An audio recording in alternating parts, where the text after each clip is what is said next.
Oh yeah, you're on the Hillbilly Voodoo channel. Today on Hillbilly Voodoo, we're going to show you how we built this adapter so that we can run this transmission on our big, huge ATV with just about any motor that spins around. Stick around, see what type of Hillbilly Voodoo and what type of ground obtainium we had to come up with to build this thing. Now, the last time on Hillbilly Voodoo, we got our transmission installed in our monstrously huge articulating ATV. And I asked you guys a question on whether you wanted me to try to figure out a way to use the stock clutch in this transmission, or if you wanted me to try to figure out a different idea, like a go-kart clutch or a CVT. And so far the consensus is everybody wants me to get this clutch to work, which is a good thing, because if I can get this clutch to work, I can drive it ultimately down the road with a CVT if I need to, or yeah, once I get the clutch to work, it's nothing to power it with whatever I want to power it with. So I'm going to give you guys a little bit of a idea, or a little bit of a breakdown on how a clutch works. Now, I know there's a lot of you out there that know exactly how a clutch works, and I know that there's a lot of you out there that think that it's the millennial anti-theft device. So I'm going to break it down really easy for you, not a technical take apart all that kind of crap. I'm just going to give those that don't know an idea of how they work, and then we're going to have to figure out how we're going to make this one work. Yeah, that'll be good. Now remember, this is a real basic breakdown of how the clutch works. So those of you that actually know something, well, you can just be quiet and eat the snack you've been picking for the last little bit and let the other ones kind of catch up. This here is our flywheel. This bolts to the back of your crankshaft and is what adds inertia to your motor. It's a fairly heavy chunk of steel, and it keeps your motor spinning around at a fairly balanced rate. You see there's holes drilled here. This is balanced for your crankshaft, blah blah. That's probably a little bit too technical for you, but on the back side of this, which I will take out in a minute, is your clutch disc and your pressure plate that pushes the clutch disc up against this flywheel. Are you guys following along so far? This is spinning around with your crankshaft. This is the input shaft of your transmission. This spins around, provides power to your input shaft. That's a pretty basic breakdown. I'll pull this flywheel out of here and put it down on the bench here, and I'll give you a little bit more idea of how this all works. But in order for us to make this clutch and this flywheel and everything work, we're going to have to build a shaft and a flange that this flywheel will bolt to, with bearings out here, and then some type of pulley or sprocket or whatever that we're going to drive that shaft with. So it's going to be a shaft that spins, has to stay in place because the clutch will push against the back. I'll show you all that here in a second. So let's pull that out of there, and then it might give you guys a little bit more idea of what is actually going on here. Oh, and you like my pointer? That's for you, Taco Man. Okay, as a unit, these flywheels and clutches got a little bit of mass to them, a little bit of weight. You definitely don't want to drop them on your fingers or on your toes. Sometimes they're a bit of slide out of there. Oh. So we'll put this down here, and I'll give you guys a little bit better idea of how this stuff works. Okay, now that we got that clutch and flywheel pulled out of our bell housing, this here is called the bell housing. Why? Because it looks like a bell. Kind of self-explanatory. Inside here we have our clutch fork and our throw-out bearing. This rides on the back of our pressure plate. It's a bearing, spins around while your flywheel is spinning around. This pushes against the back of your clutch mechanism and allows the clutch fingers to release on the clutch disc. You push on your clutch pedal, it pushes on this lever, pushes against this bearing, releases your clutch. Now this here is our clutch and our flywheel. You saw the back side of this. That was the flywheel that bolts to the crank. This is our pressure plate and clutch mechanism. And in here is our clutch disc with a spline on it. Right now, all this is pressurized under spring pressure, and it pushes the clutch disc between a plate and the flywheel, and that's what drives the power. That clutch disc does not slip when the fingers are not pushed. When our throwout bearing pushes, it pushes down on these little fingers, releases the spring pressure inside of our clutch mechanism, and allows that disc to slip. That's when you can have her in neutral, stop at your stoplight, shift your gears, all that other crap. That's a basic breakdown of what's going on here. Now we need to put this whole mechanism on a shaft that will act like our crankshaft. It won't move in and out of that bell housing because we need to push on that, right? We need to be able to release the pressure on that clutch disc on the inside. I hope I haven't like totally confused everybody here that doesn't know anything, but that's basically how a standard clutch works. There's all kinds of other dual clutches, dual friction, things like that, clutch brakes on heavy duty machines. But anyways, that's a basic breakdown. So what we need to do is, first off, we need to figure out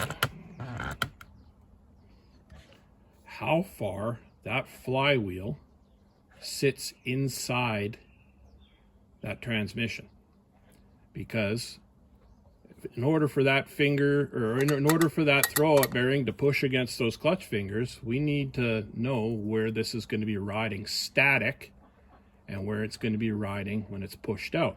So we need to know where the edge of that flywheel is in relation to the front edge of the transmission.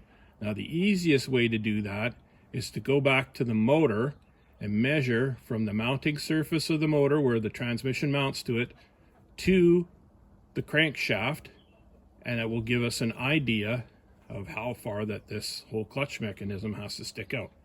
Hopefully I haven't confused you guys, and if I have confused you guys, well, just keep watching and maybe you'll slowly kind of figure this out. Now let's go up to that engine and measure what type of offset and backspacing we need from the edge of that flywheel, the edge of the crankshaft, to this mounting surface here. Now I'm up here at the engine. It's just sitting here waiting for us to rob parts off of it. Just another pile of ground obtainium. Now we need to know, this is the back of our crankshaft. We need to know the distance between here and the face that the transmission mounts onto. So this is all one planed off area here that the transmission mounts to. So we need to know the distance between there and there. So we will take our calipers and we will go like this.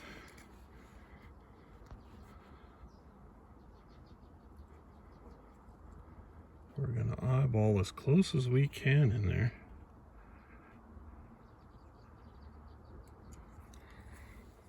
What do we got there?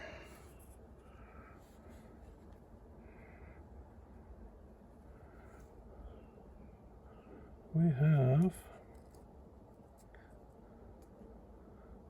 18 millimeters. Let's check that again, see if we can figure out a different way to measure.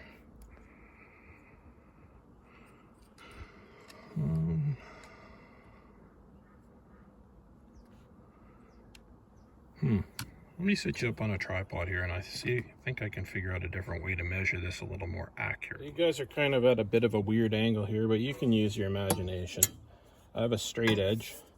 I'm going to put it on the flywheel, or on the end of the crankshaft. I'm going to measure from the straight edge to the back side of the block where the transmission mounts to. Try to do this in this awkward position here. I don't know if you guys can see what I'm doing or not, but Like I say, use your imagination.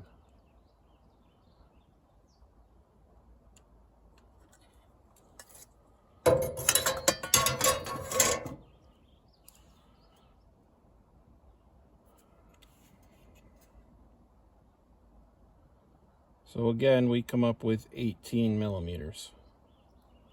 There's your twice. Got once, I guess. Yeah, 18 millimeters. So I'm going to write that down. Now, we're also going to have to take this bearing out of the inside of here because we need that to ride on the end of the input shaft. But we can do that at a later time. I'm going to give you an idea of what we're trying to replicate here with this whole clutch idea. This here is my mini loader. Many of you that are subscribed to the channel know that I built this quite a while ago and it gets used all the time. We're kind of using a lot of the same design ideas, the articulation and such. And that's what we're building, is a ATV that's more or less built off the idea of an articulating loader. So anyways, this here is the transmission. We don't have a bell housing on this, but you can see the clutch fork here, the flywheel, the pressure plate. Kind of hard to see all this stuff in here like this, but you see there is a pillow block bearing there with a shaft going through. The flywheel is attached to the shaft that goes through that pillow block bearing. There's a big ass pulley that's driven by the motor. And that's more or less what we're going to be doing with this ATV, is recreating this, except we don't have any of those fancy pillow block bearings. And I went to price them out yesterday and they were $60 a piece. And I'm not going to spend $60 for a bunch of stupid bearings. So we're going to have to figure something else out other than using those pillow blocks. But that's more or less the idea that we're going for. I don't know if you guys can see enough in here to picture what is exactly going on, but that's what it is. So let's go down, start digging through the piles of ground obtainium and see what we can find for materials to build this shaft and whatnot we need to make this work. So I think the first thing we need to do here is find ourselves some bearings, because if we got nothing for that shaft to roll around on, then we're probably dead in the water. So let's dig through the bucket of bearings here and see what we got. Pickings are getting pretty slim as to what's good or not. Let's see the bearing.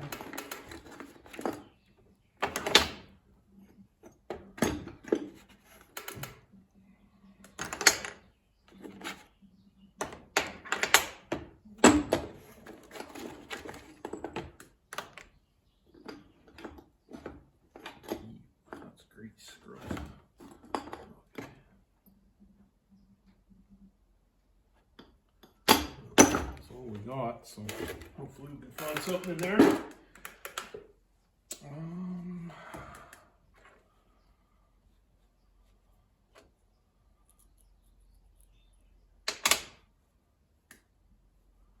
Well, we're obviously going to need a sealed bearing, because we won't be able to grease it and not get grease all over our clutch and stuff. So there's one sealed bearing.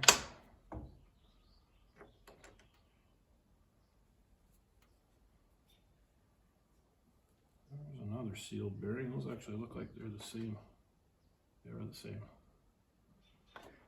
Don't ask me what they're out of. They were just a bunch of them laying in the bottom of a toolbox that I bought from a garage sale. Or actually, didn't buy it. It was sitting in the free pile at a garage sale.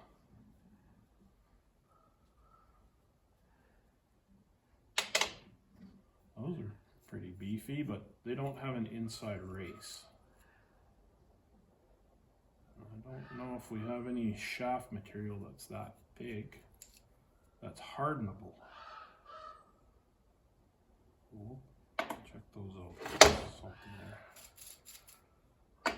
Those are the same. Those are sealed.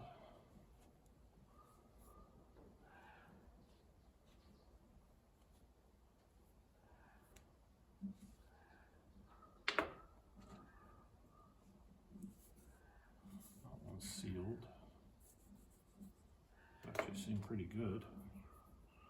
The shaft is pretty small though. I don't even think that's an inch.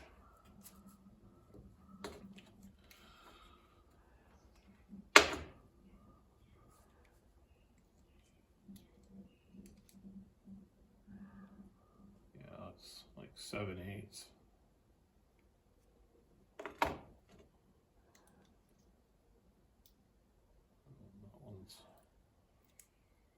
That one's 1 inch.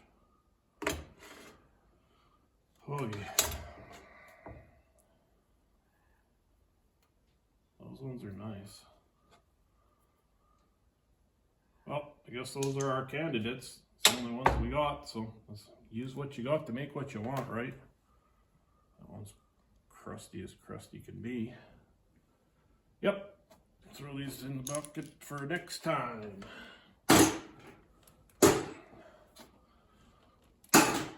Okay, we got 2 bearings. Now we're going to need to find some shaft for those bearings.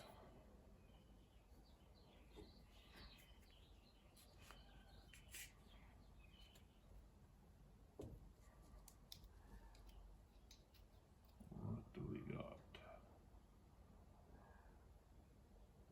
30 millimeter, right on the money. So let's go find ourselves a piece of shafting that's 30 millimeters or bigger, so we can, if it's bigger, we can turn it down. I would prefer bigger because then we can turn it down and have a bit of an area that this bearing can slide on and run up against. And we won't have to build any bushings or anything. We can just machine the shaft. Yeah, that sounds like a good idea. Let's go find something bigger around than 30 millimeters.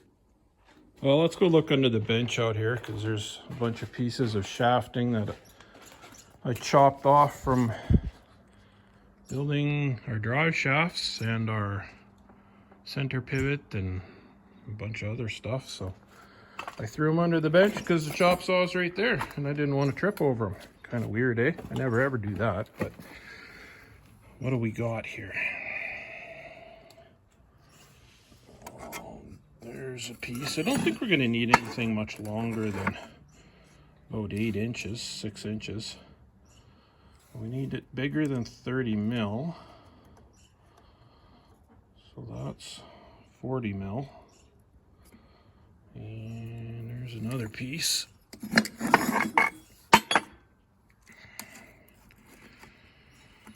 That is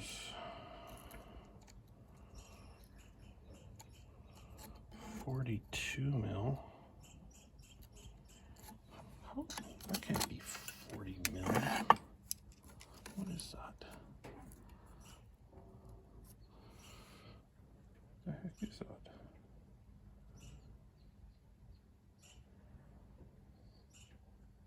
That's a weird ass size. Oh, that's because it's imperial. Duh. Okay, anyways, that's 38 mil. And that one's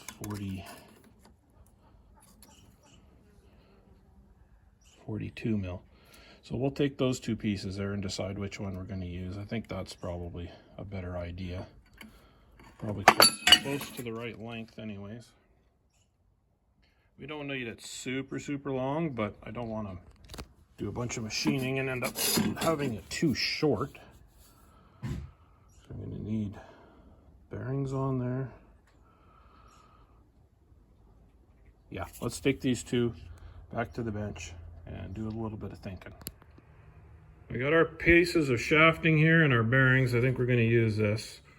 38 mil is 1.5 inches. It's an imperial size.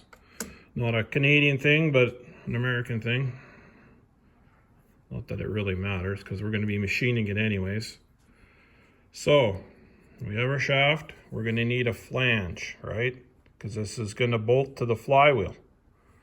So we need a piece of steel to make a flange out of. And we're going to have a bearing. So we're going to need some type of housing to put that bearing in. And we're going to need some type of housing to put that bearing in. And then we will put our pulley or our sprocket or our whatever that's going to be driven by the motor here. Bearing, bearing. Now the reason I'm separating these quite a bit is because that flywheel and clutch assembly is fairly heavy. And these bearings aren't super huge. They're probably larger than the ones that were in the crankshaft of the motor, but like I say, they're not super huge. So we'll have something like that with a flange. So let's go measure that flywheel and see what size of flange we need to make. Yeah, because we'll make the flange attached to here, then we'll machine that to fit the bearings with the right amount of back spacing away from the edge of the... Yeah, that's all making sense in my head. Now let's try to put it into play here. Now I've gone ahead and machined myself that flange I was talking about. You guys have probably seen me do this many times already.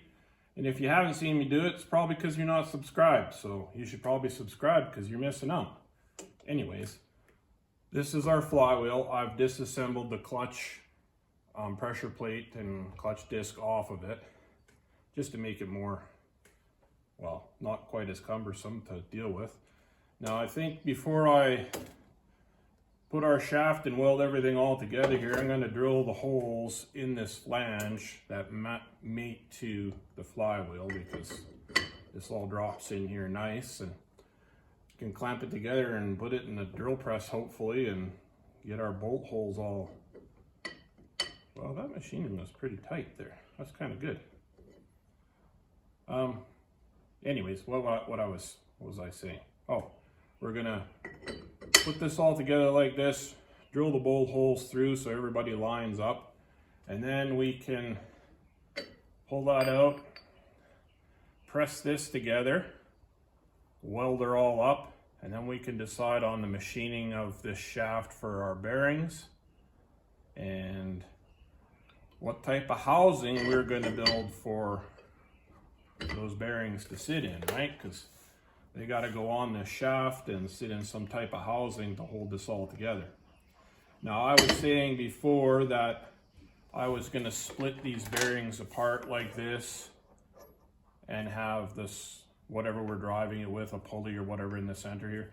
I don't think I'm going to do that. I think that maybe I'll just build some type of housing like that holds these two bearings together like that, and then we'll mount our sprocket or whatever out here, because then we don't have to disassemble everything. If we want to change the gear ratio sprocket, we can just slide it off the end kind of thing. And if this is all one housing together, and yeah, that's making a little bit more sense now that I'm looking at it, but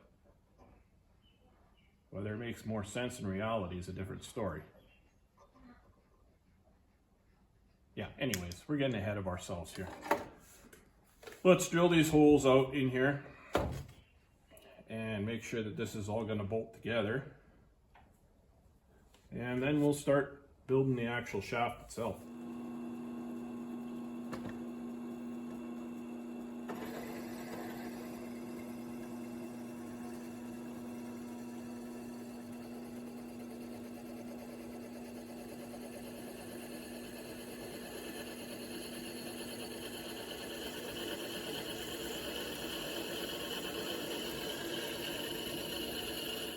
Well, I got our crankshaft stunt double all assembled and machined here.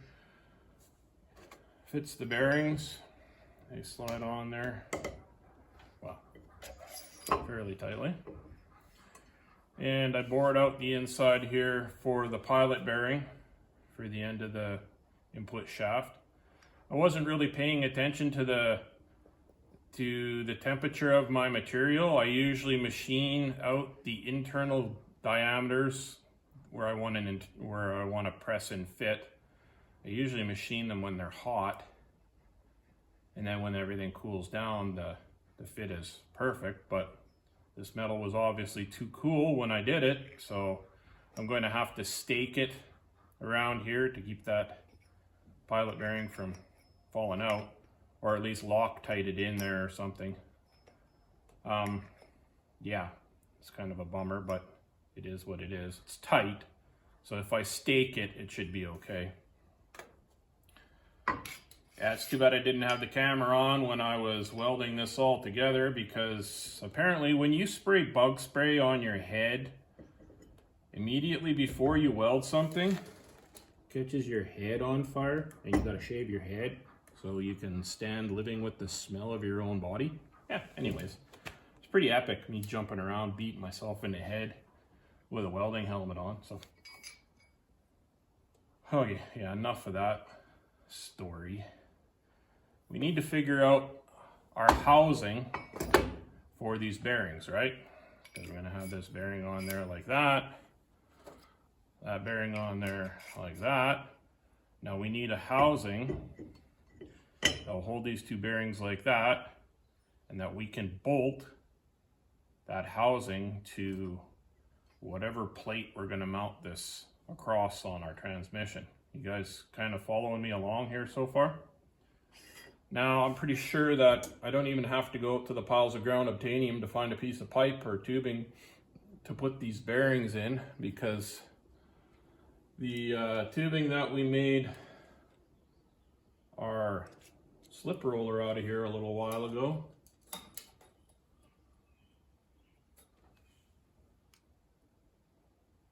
should be just perfect, and I'm pretty sure there's a chunk laying in here on the ground. So I'm going to look around in here and see if I can find it and see if those bearings actually go inside of it or not.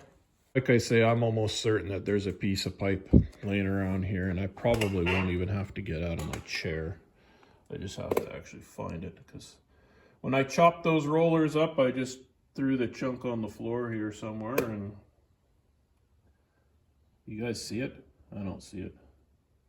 Maybe it's on the other side. Yeah, maybe I should oil my chair. Oh, there it is. I think that's it.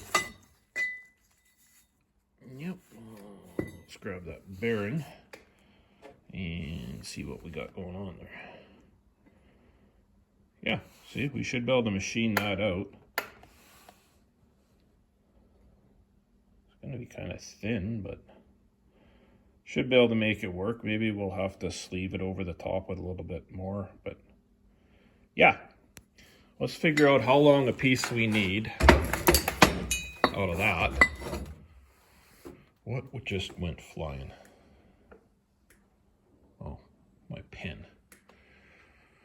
Okay, enough of that. Man, are we getting sidetracked today? Holy cow, it's just crazy. I can't concentrate on anything. So, let's put our bearings together like that. Now we're going to need some type of collar out here to hold that shaft in with a couple set screws. And then we're going to need enough room that we can put a keyway in this shaft so that we can run our sprocket, pulley, drive, whatever we're going to drive this with. So, I don't know. Does that look like about a... Let's make it a little bit longer. There. Collar. There.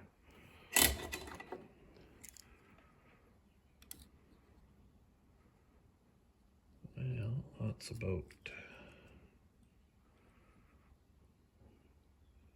2.5 inches. Yeah, about 2.5 inches. So we're going to need a piece of pipe. Need a piece cut out of that pipe.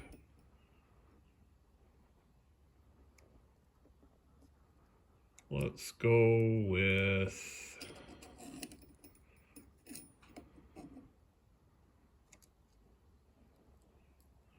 let's go back to metric here because it's easier for my brain to work.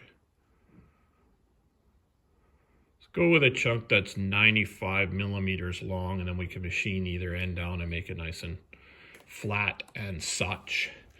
And we're also going to need a plate of some type that is going to have the bolt holes in it, right?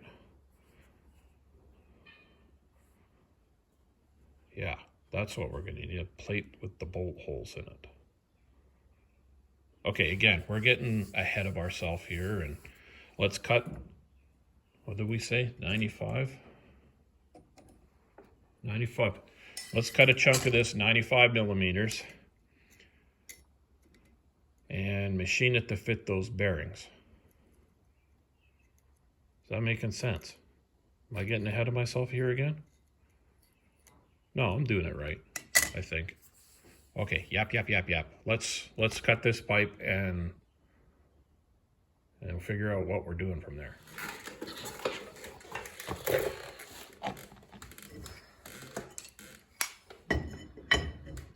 Okay, now what did we say here again? 95. Holy crap, man. Get off the math, dude. Yeah. You know that math, it messes with your brain. Shave your head, lose half your brain. Why is that pen not working? That's not gonna work, because that's not marked in the right spot. Don't you hate it when your Sharpies get all the ends come off of them like that? That sucks. That one ain't much better.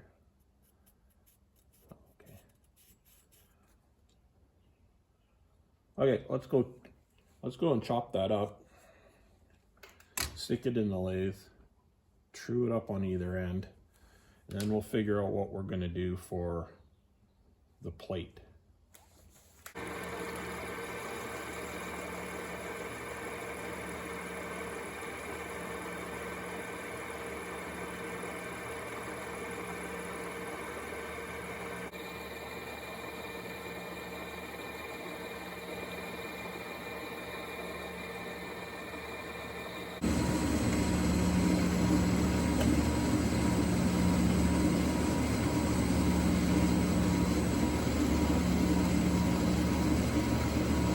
I welded on the flange part of our housing here, and I built up the outer end of it with some weld because this is going to be the end closest to the flywheel.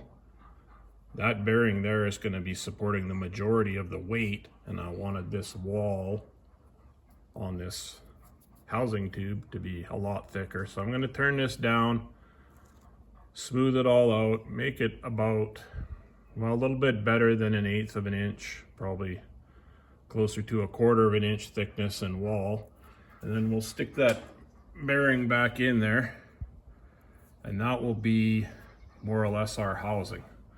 So let's turn that down and make it kind of look pretty and see what we end up with. I got the end of our housing thing all turned down there and cleaned up, kind of looking a lot more beefy than it was. Now let's stick a bearing in there and make sure that all this was not for nothing, that we actually built something that's going to work.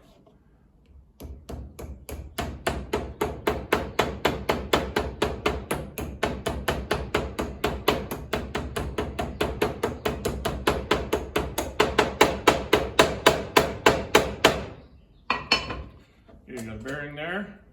A bearing there. Stick our shaft in there.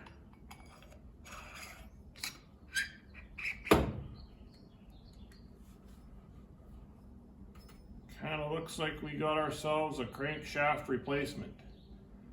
Now, I haven't decided whether I'm going to turn this end down to 1 inch or not. If I turn it down to 1 inch, I can use secondary clutches, because most of those are a 1 inch shaft, like on a CVT. And I can also use collars or sprockets that are made for one. I haven't quite decided whether I want to do that yet or not. But when I do decide, then I'll put a keyway in here, grind a keyway in there to hold whatever it is that we use. Because remember, we're driving this with some type of pulley or sprocket or something, and the flywheel's going on this end. Yeah, that's kind of working. Now the really scary part of this whole deal is This is probably going to be the easiest part of this whole build. Why?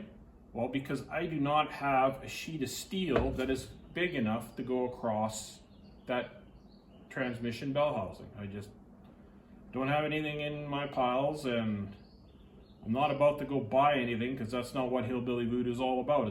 We don't buy stuff, we use what we got to make what we want. So the hardest part of this whole using the stock clutch is going to be coming up with material that I can cover over the front of that transmission bell housing, and I can make a nice precision hole in that material right in line with that input shaft on the transmission. That's going to be the whole hard part of this whole build. Can you believe that? Materials. Now, if you're going to go out and buy a piece of steel and go into town and spend a couple hours and dig around, I'm sure I could find something, a drop from some shop or something like that, but it would probably be at least $50, and I ain't got 50 bucks, so we got to do what we got to do, right? Yeah. So let's go dig around in our piles of ground obtainium, see what we got for steel that we might be able to scab together to make a plate. That's pretty slick. Turned out pretty good. Hopefully the rest of it's gonna turn out just as good. Well, let's go out and measure this bell housing and see what we're dealing with here. Let's grab a tape measure and see what we gotta find for materials. So what I'm thinking we're going to do here is catch the roundness. Yes, that's a big word. We're going to catch the roundness of this bell housing. I'm hoping that we can bolt our plate to these bolt holes here. We won't need anything out that way. I don't think we're going to need anything up that way. Just something that we can bolt our pseudo crank to, that's going to hold everything in place. So to there, 7 1/4 inches, 7 1/4, 7 1/4,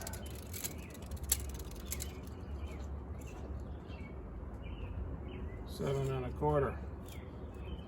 So 7 1/4 and 7 1/4 is 14 1/2. So we need a piece of steel at least 14 1/2 to go across there to make a 14 1/2 inch circle, right? Is that making sense? Yeah, that's making sense. So let's go dig around in the pile, see if we can find something that's at least 14 1/2 that we can, yeah, chunks that we can weld together to make a flat plate that's 14 1/2 across.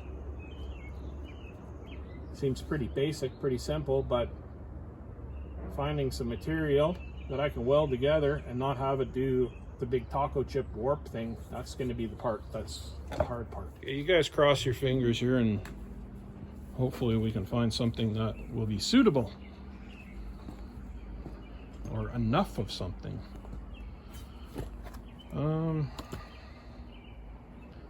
Everything's pretty thin. That chunk of angle iron right there is pretty long. Everything else is thin. That looks like about a 1/4 inch there or so.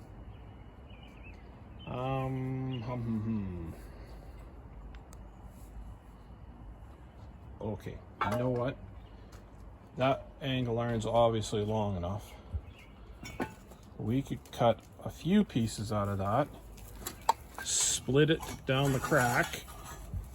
Down the crack? No, we're not gonna split nobody's crack. We're gonna split it on the angle and weld the pieces together in a flat plate. Wow. This even sounded stupider the more I say it, but that's what we're gonna have to do, guys, so. Because we don't have anything big enough. And I've already checked the other piles the other day for a big flat piece of steel, and there's nothing up there either. There's a big piece of stainless steel, but that piece is probably worth about $300, and there ain't no way I'm gonna use that on this project, so.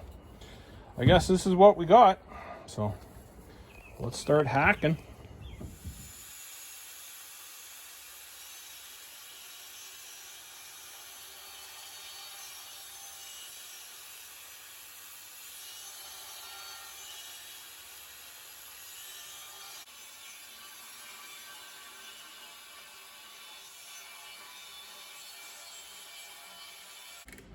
Well, I managed to get enough pieces here, I think.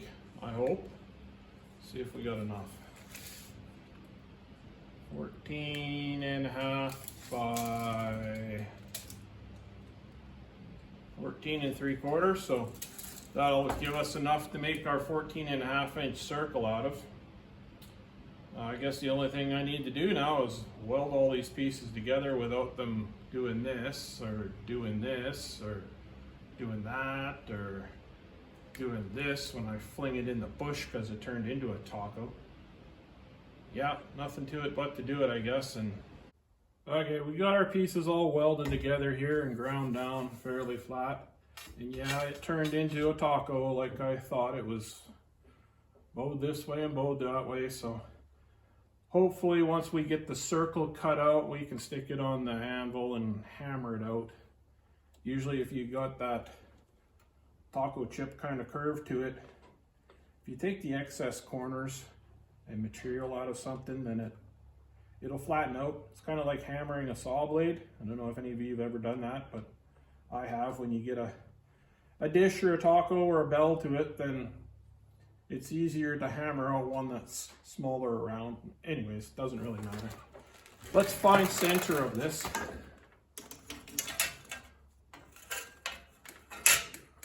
Go from corner to corner here.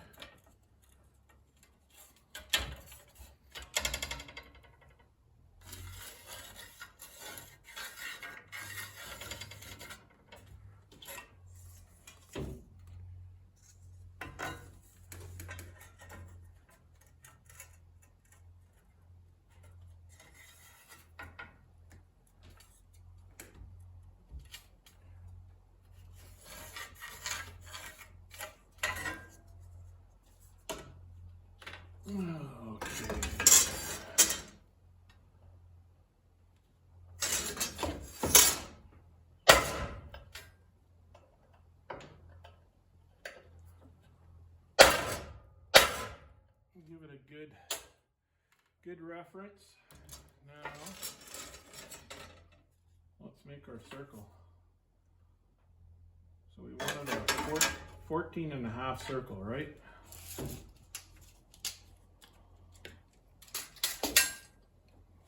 we need 7 1/4.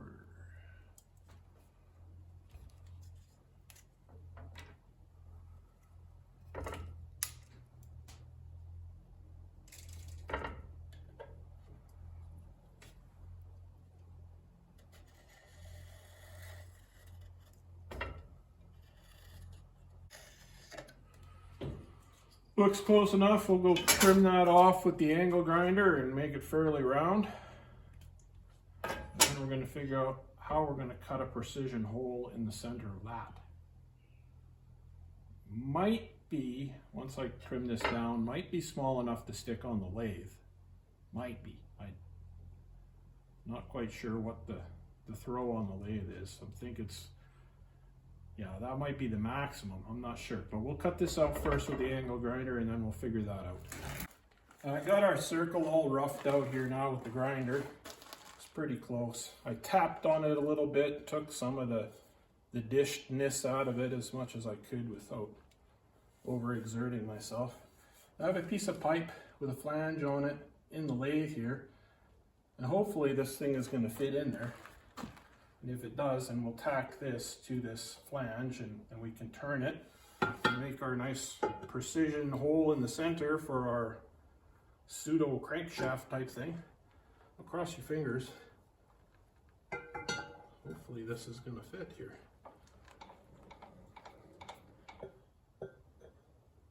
This is definitely the biggest piece of metal I've chucked up in this lathe. And it looks like we are going to just clear. Oh, it's a good thing that we didn't have to make this 15 inches across because it wouldn't fit. So let's tighten this up here a bit. We'll grab the welder and tack it into place. I got that tacked in there in a few spots, and as you can see, that's pretty much maxed out on that lathe. We could probably go another ½ inch or so. This is a gap bed lathe. You can pull that chunk out of there, but it seems like a thing that I probably never ever do. That is a seriously large piece of metal in there. And now we're gonna see if we can machine that size of hole right here into there so that we can line everything up. Is that kind of making sense to you guys? I hope it's making sense. It seems pretty straightforward, but this thing is gonna be wobbly, and honestly, I'm a little bit sketched out to see what happens when I fire this baby up. So maybe I will stand way back here. And, well, I guess it's really not that bad. I'm just being paranoid, but it's wobbly. So, anyways, I just stand out of the way, and hopefully if it jumps out of there and buggers off, then I won't be in the direct line of fire. Let's get this thing done and figure out what the next step is going to be.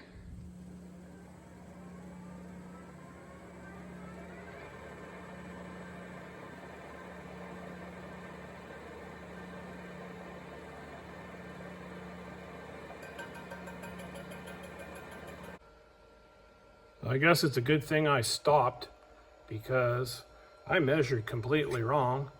This is where I started cutting, and that's where I actually have to cut. That should be the outside of the circle there. Yeah, good thing I stopped.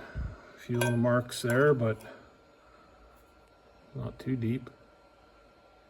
Yeah, that would have been a big screw around. Probably would have had to weld a chunk, but yeah, anyways, let's start over again at this mark here. See if we can get it right this time.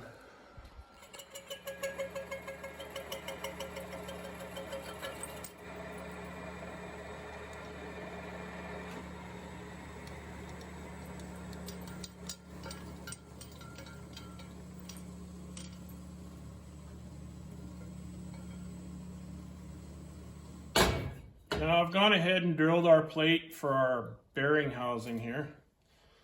Bolted it on. Now let's see if we got a thing here.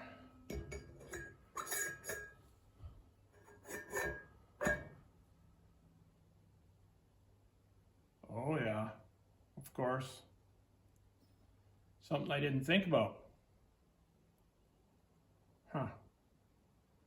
We gotta bolt that flywheel onto this pseudo crankshaft. How the hell are we gonna do that? Yeah, we're gonna use bolts obviously, but how are we gonna put nuts on the back of that or bolts on that and them not interfere with each other? You guys seeing what I'm meaning here? Put a bolt through there like that. We put a nut on the back of there. Yeah, it's gonna hit that. Well, how the hell are we gonna solve this issue? Okay, let's think here for a minute.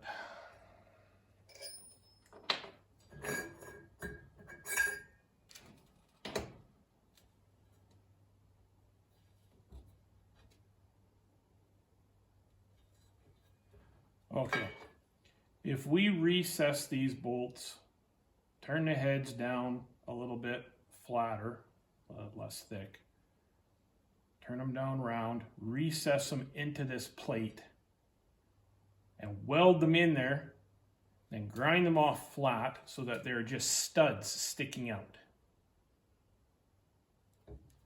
Because then that will be flat. Then we can bolt through there. The bolts will clear there.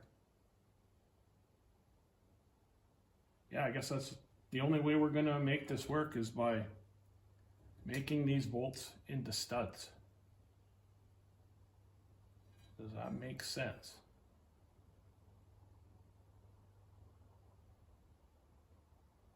Yes, that makes sense.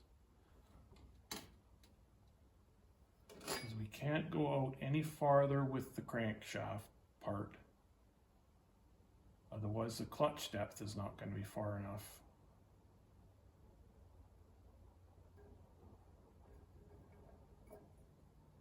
Yeah. Well, I guess that's what we're going to have to do. We're going to have to machine these bolts down, drill these holes out bigger, and mount them like studs.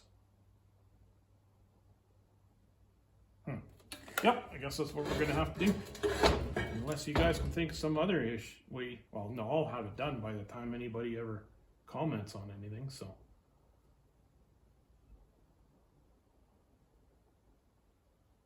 Yep, that's what we're gonna do. So I think we got this issue solved here. I welded those bolts, turned them down, recessed them into the plate, welded them into the plate. So now that they're studs, I've bolted our bearing housing and everything back on here now. This is all flush. Now, in the process of doing that, I remembered that we had to have this face of our crank 18 millimeters away from this face of our, because this is the part that's mounting to the transmission, the flat surface. So this face to this face. So I went ahead and turned this down so that this fit in here. And we are now 18 millimeters from here to here. Now in doing that, I just created myself another problem. Yes, these bolts will go in there now, but the heads are 3 millimeters too thick. So I'm gonna have to take all these 8 bolts, turn the heads down so that they will fit. Can you guys see that? So that they'll fit in there. There. Bolts will go in there like that. That's gonna go in there like that. I have to turn these bolts down, the heads off of them, so they don't scratch. So I gotta go down. What did I measure? Almost 3 millimeters. So that's gonna make these heads very thin. Yeah, another thing I didn't really think about. So we'll turn those down so that they are below that flange there. Can you see that flange? It's kind of hard to see, but if they're thinner than this flange, then I can still get a wrench on them to tighten them up, but then they will clear this back here. Okay, I think I got this all fingered out here. Heads of those bolts are turned down to the right thickness so that they won't rub on that plate there. The nuts are turned down to the right thickness so that they won't rub on the clutch. I'm gonna put the clutch disc in there. So let's reassemble this clutch and go see if we can put this thing in the transmission and make it work, or if we're gonna have to scrap this whole idea and restart all over again. Yeah, this has been a lot of work, but if it works right, then it'll be super awesome. And if it doesn't work right, then we're gonna have to figure out where it went wrong. This is not the first one I've built, but when you're working with ground obtainium and pieces that probably aren't necessarily the pieces that should be used for a project, sometimes things don't quite work out the same way as they did before. I try to make everything better every time I make it. Improve on design fails from the last time, but yeah, like I say, it's kind of material dependent, so enough yapping. Let's go put this thing in and see where we are. Okay, let's see if all that hard work and machining paid off here.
Well, that's that, guys. She goes roundy round, bolts all up nice.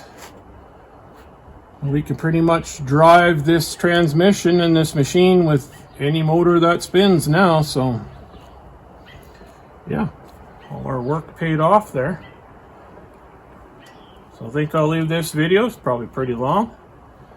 So until next time, guys, use what you got to make what you want, and I'll see you later.